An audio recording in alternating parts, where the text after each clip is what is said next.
ગહન વિષય જે આપણા સમાજનો સળગતી સમસ્યા છે એના વિશે થોડુંક મંથન કરવું છે.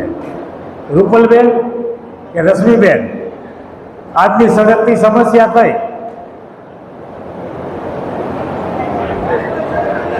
બધા જ સમાજોને નડતરરૂપ છે એવી સમસ્યા કઈ? છૂટાછેડા. આપણે આજે છૂટાછેડા ઉપર મંથન કરવાનું છે. હવે લગ્ન પ્રથા ક્યારથી શરૂઆત થઈ? તો 1000 વર્ષ પહેલા સ્વામી સ્વપિતુ ઋષિએ, ત્યારે આપણે જંગલી અવસ્થામાં જીવતા હતા. એને એમ થયું કે કાંઈક કાયદા કાનૂન બનાવીએ તો માણસો સારી રીતે જીવી શકે. એટલા માટે ત્યારે એને સ્વપિતુ ઋષિએ 1000 વર્ષ પહેલા લગ્ન પ્રથાની શરૂઆત કરી. એના 7 કાયદા બનાવ્યા. એ 7 કાયદા એટલે આપણે જે લગ્ન કરીએ ને મંડપ નીચે જે સપ્તપદી 7 કાયદા, બરાબર. હવે એ સપ્તપદી આ પ્રમાણે છે. કન્યા પતિને કહે છે કે હું આપના સુખમાં સુખી ને દુઃખમાં દુઃખી રહીશ.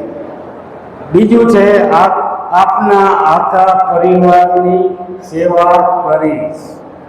પતિદેવ સમાજ હોય હું આપને દેવ સમાન ગણીશ. તમારી તમામ આજ્ઞાનું પાલન કરીશ. આપની સાથે પીડા કરીશ. આપના સિવાય અન્ય પુરુષ મારા ભાઈ સમાન ગણાય. હું તમને ક્યારેય છેતરીશ નહીં અને તમારી પ્રતિષ્ઠા વધે એવું કરીશ. છેલ્લું 7મું છે ધર્મ, અર્થ, કામ વગેરે સઘળા કાર્યોમાં હું તમને મદદરૂપ થાય. હવે આ સપ્તપદીમાં જ્યારે અણચણ આવે, સપ્તપદી ભૂલાઈ જાય, ત્યારે માથાકૂટ ચાલુ થાય અને એ રસ્તા બધાય છૂટાછેડા તરફ જાય છે. એની સામે લગ્ન થાય ત્યારે પતિ પણ એની જવાબદારી હોય છે કે પત્ની તથા પરિવારની તમામ જવાબદારી હું નિભાવીશ. આ પતિ કહે છે. પત્નીનું રક્ષણ, માન સન્માન હું રાખીશ. આ પતિ કહે છે. પરિવારનું ભરણ પોષણ કરીશ. પરિવારને યોગ્ય ટાઈમ પણ હું આપીશ. હવે આ પ્રમાણે પતિ પણ જો આ પ્રતિજ્ઞામાંથી ચૂકી જાય ત્યારે માથાકૂટ ચાલુ થાય ને એ છૂટાછેડા તરફ એ રસ્તા જતા હોય છે. હવે આ બાજુમાં જુનાગઢના કેટલા છે? જુનાગઢના હાથ ઊંચી કરો. જુનાગઢમાં મોલા પટેલ ઉમિયા સમાધાન પંચ, એને વર્ષો પહેલાં સમાધાન પંચની સ્થાપના કરેલી. ત્યારે અટાણે તો મોલા બાપા ધામમાં ગયા છે, અટાણે હયાત નથી. તો ત્યારે હું એને રૂબરૂ મળ્યો હતો. ત્યારે એને એક વ્યથા મને કીધી હતી કે પ્રવીણ, આપણા સમાજને થશે શું? અમારી પાસે 100 કેસ આવે એમાંથી 30-20 જ કેસ એવા હોય કે એને વાંધો ગણાય, બાકી 70% તો સામાન્ય હોય. પણ આપણે એને પીડા વ્યક્ત કરી હતી અને એ પીડા આજે ખૂબ જ વધતી ચાલી છે છૂટાછેડાની.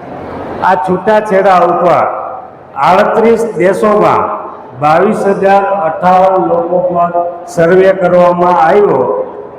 એમાં 58% જીવનસાથીને પ્રેમ કરે છે અને સુધરી જશે એટલે છૂટાછેડા લેતા નથી. બાકી એનું દાંપત્ય જીવન સારી રીતે ચાલતું હોતું નથી. 56% પરસ્પરના સંબંધો ખરાબ હોવા છતાં બાળકોનું શું થશે એનો ભવિષ્યનો ધ્યાને લઈને છૂટાછેડા લેતા નથી. બાકી છૂટાછેડા સુધી પહોંચી ગયેલા હોય છે. હવે હું તમને છૂટાછેડાની વાત કરું તો છેલ્લા 20 વર્ષની અંદર 50%ના દરે છૂટાછેડા વધ્યા છે. 20 વર્ષ પહેલાં માનો કે 100 છૂટાછેડા થયા હોય તો આજે 200 છૂટાછેડા થતા હોય. હવે આ 58% મહિલાઓ પહેલ કરે છે છૂટાછેડા લેવા માટે, અને પુરુષો પહેલ કરે છે 36%. છૂટાછેડાના મેઇન કારણો છે પરસ્પરની સમજૂતી, એ 33% હોય છે, ક્રૂરતા 23% હોય છે, ઘરેલું હિંસા 14% હોય છે, સતત ઝઘડા એ 12% હોય છે, વ્યભિચાર 7% હોય છે. આવા કારણોથી છૂટાછેડા થતા હોય છે. હવે મારા અનુભવને આધારે અમુક મુદ્દાઓ નક્કી કરેલા છે કે છૂટાછેડા શા માટે થાય છે.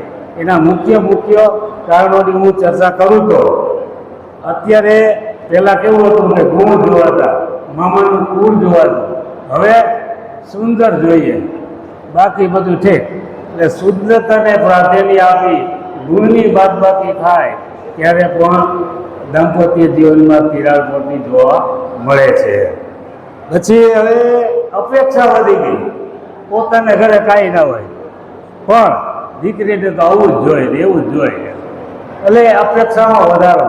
લગ્ન થાય પછી દીકરીભાઈ જાય અને એમાં થોડોક એને કલ્પના કરી હોય એ પ્રમાણે ના હોય તો નથી રમતા, સીધા છૂટાછેડા. અટાણે આપણો આ સમાજ આ રસ્તે જઈ રહ્યો છે. હવે પહેલાં કેવું હતું, આપણા બાપાની કે શિક્ષકોની મર્યાદા હતી, હવે મર્યાદા પણ તૂટતી જાય છે. એનું પણ એક છૂટાછેડાનું કારણ છે. બીજું છે જન્મદરમાં અસંતુલન, એટલે દીકરી જન્મનું પ્રમાણ ઓછું છે, દીકરાઓનું વધારે છે, એના કારણે પણ આ અપેક્ષા વધી ગઈ એવું લાગે છે. એક મારું નમ્ર સૂચન છે, જેના ઘરમાં દીકરા કે દીકરીનું લગ્ન કરવાનું હોય ત્યારે માતા પિતા, દીકરો કે દીકરી હોય, પછી એવું લાગે કે ફુવા કે મામા કે એવા વિજનવાળા હોય એને બોલાવવા, એક ઘર સભા હોય. દીકરી કે દીકરાને કહેવાય ભાઈ તારી સુંદરતા આટલી છે, તું એટલી ભણેલી છે, તને આવું ઠેકાણું મળે તો આપણે, અને પોતાનું આજીવન ભાઈ પિતા રજૂ કરે કે આપણું આવકનું આટલું સ્ત્રોત છે, આપણે આટલું લગ્ન ખર્ચ કરી શકીએ. જો આવી ઘર સભા ભરાય ને તો પણ જે લગ્નમાં વાર લાગે છે એનો પણ ફેર પડી શકે. હવે મારે તમને બે એવા જે મારા જીવનમાં સત્ય ઘટના બની ગઈ છે એના વિશે વાત કરું તો એક દીકરીબાઈના રાજકોટ અહીંયા ઉદ્યોગપતિને ત્યાં લગ્ન થયા. તો ઘર સંસાર ના ચાલ્યો, આજથી 25-30 વર્ષ પહેલાંની વાત કરું છું. તો છૂટાછેડામાં રશ્મિબેન રાજકોટમાં ત્યારે 25 લાખની વેલ લીધી હતી. ત્યારે 25 લાખ હાહાકાર મચી ગયો હતો કે આટલી બધી વેલ હોય, પણ દીકરીબાઈમાં સંસ્કાર નહોતા અને રાજકોટ ઉદ્યોગપતિનું ઘર હતું, ગમે એટલા દેવા પડે, અમારે આ દીકરીબાઈને જોતી નથી. ત્યાંથી છૂટાછેડા લીધા, બીજા લગ્ન કર્યા, ત્યાંથી બેન પાછી આવી, ત્રીજા લગ્ન કર્યા, ત્યાંથી આવી. હવે ચોથા લગ્ન 5 વર્ષ પહેલાં જે સામાન્ય માણસ હતો, માન પોતાનું ગુજરાન ચલાવી શકે એવા ઠેકાણે દીકરીબાઈને દેવું પડ્યું. હવે જો ક્યાં પહેલું ઠેકાણું ઉદ્યોગપતિ અને ક્યાં છેલ્લું ઠેકાણું, એટલે કહેવાનો મતલબ એ છે, આમાંથી શીખ આપણે એ લેવાની છે કે પહેલામાં ના ઠીરા એ બીજામાં ક્યારેય ઠરશે નહીં.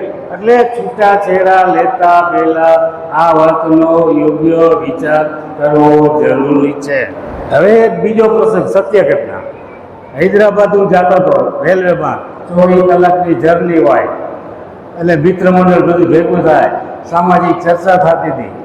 એમાં અમારે એવું કે ઘરમાં કજી આવી છે. તો એક માજી ફ્રેશ થવા ગયા હતા, અમારી વાત સાંભળીને ઊભા રહી ગયા. એ કે તમે આ વાત કરો કજિયાની, અમારે 45 વર્ષ થઈ ગયા, અમારા ઘરમાં કજિયો જ નથી. મેં તો માજી એવું થોડું હોય, ઘર હોય ને થાંભલા તો પકડે ને. એ કે ના તારા બાપાને બોલાય એવું. એટલે એના પતિદેવને બોલાવ્યા. એ કે કયો આને આપણે કંઈ ઝઘડો થયો? એ કે ના. મેં કીધું એનું કારણ હું જો અમને કામ લાગે ને. તો માજીએ કીધું કે મારા લગ્ન થયા ને ત્યારે મારા મા બાપે મને કીધું હતું કે ઘરમાં કજી હોય ને એનું ગોળાનું પાણી સુકાઈ જાય. આ વાત મેં ધ્યાનમાં રાખી છે, એટલે મારા પતિ ભલે એની ભૂલ હોય, મને ખોટી રીતે ખીજાય તો પણ હું હા કરું અને એ માંડી દેવાનું. પછી 2-3 દિવસ થાય અને એ મને ક્યાંક ગયેલી ત્યારે તો હું તને ખીજાણો ત્યારે મારો વાત હતો, તું કેમ કાંઈ બોલી મારે કે કજિયો નતો કરવો, બોલો કે આમાં કજિયો થાય, વાત સાચી તમારી. એટલે આમાંથી આપણે શીખ એ લઈએ કે દાંપત્ય જીવનની અંદર ખતરાક આવતું હોય, પ્રશ્નો આવતા હોય ત્યારે ધીર ગંભીર થાય, થોડુંક જતું કરવાની ભાવના, એકબીજાને સમજીએ તો દાંપત્ય જીવન 16 કલાએ ખીલી ઉઠતું હોય છે. હવે જાજો ટાઈમ થયો છે, આમ તો કલાક એક આપણે ચાલી શકે, પણ એક આપણે મનોરંજન અને જ્ઞાનની વાત કરવાની છે 5 મિનિટ. હવે બહેનોને તો ખબર હશે, ભાઈઓ પણ જો ગાઈ શકે તો ભેગા ગાજો. દ્વારિકાનો નાથ મારો રાજા રણછોડ છે, એને મને માયાલ પાડી રે, એને મને માયા લગાવી મારવાલા, એને મને માયા લગાડી રે, તેને મને માયા લગાડી મારવાલા, તેને મને માયા લગાડી રે. હવે બેનો, જ્યાં દ્વારિકા આવે ને ત્યાં તમારું નામ જોડી દેવાનું, ધ્રીતિ દાખલા તરીકે, અને રાજા રણછોડ છે ને રણછોડ જગ્યાએ રમા, બરાબર. હવે ગાવજી. ધ્રીતિનો નાથ મારો રાજા રમણ છે, એને મને માયા લગાડી રે, એને મને માયા લગાડી મારવાલા, એને મને માયા લગાડી રે. હવે આમાંથી આપણે શીખ એ લેવાની છે, એને મને માયા લગાડી રે.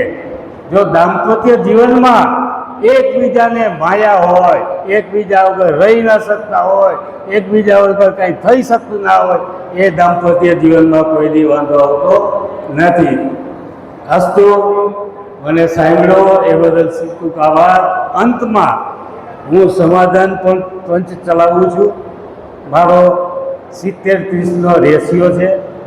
100 સમાધાન કેસમાં 70 કેસમાં સફળતા મળે છે, 30માં મળતી નથી. ભગવાન કરે તમારું દાંપત્ય સુખમય રહે. પણ જો કોઈ વાંધો પડે તો આ ભાઈને યાદ કરજો, બરાબર. અસ્તુ. ઉમિયા માત કી જય.